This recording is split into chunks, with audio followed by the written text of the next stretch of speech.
I didn't know anything about jujitsu 9 months ago.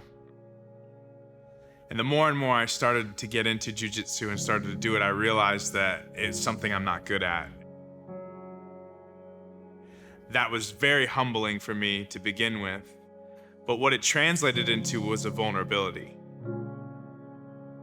I was wrestling or rolling with people from different areas of life, different socioeconomic places, different ideas on politics or gender or all these things, but together doing jujitsu, we were all the same.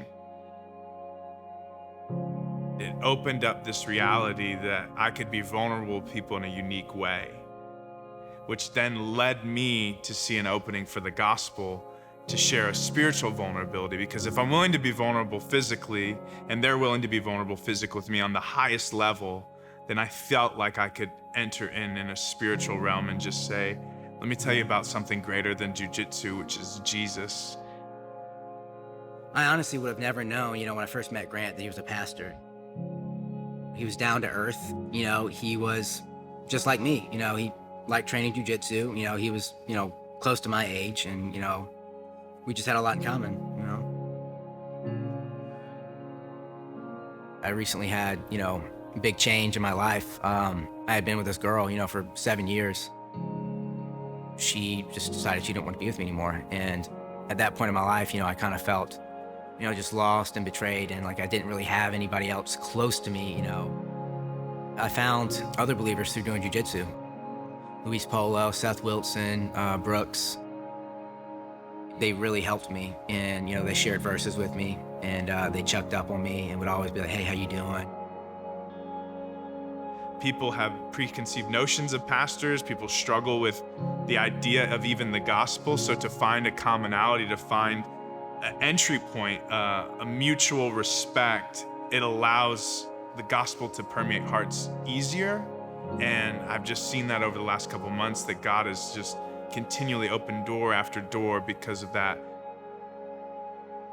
My mom is a deaconess in the church that she attends to in Maryland.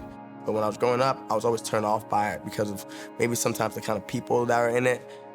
There was always this pretend come just as you are, but then really you come just as you are, and there's this judgment that's overclouding.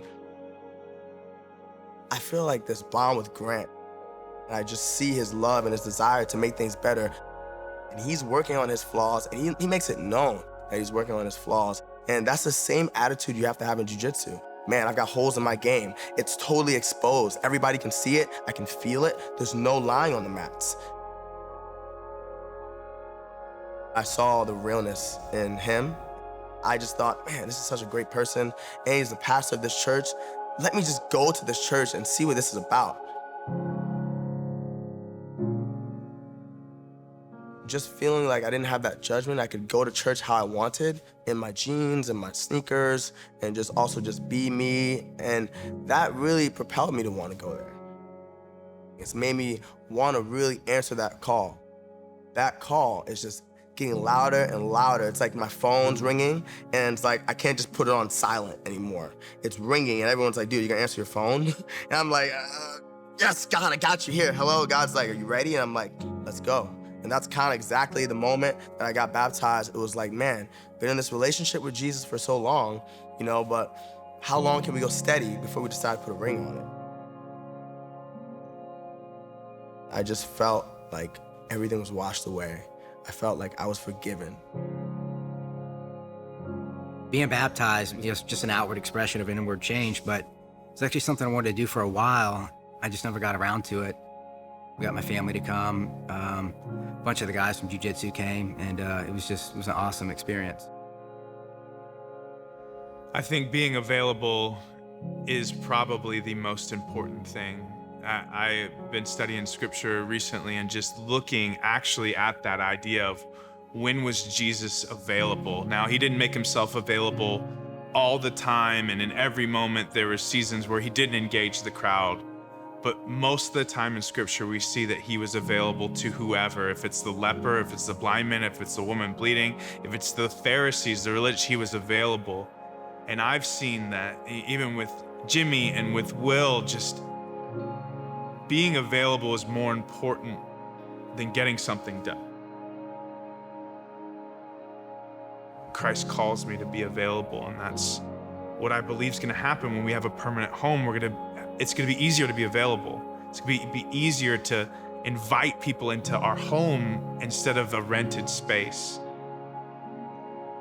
It is a place that people can come. It's a place that people know somebody will be there for them. It's a place where somebody who is broken or shattered or in search of hope, they'll find it there.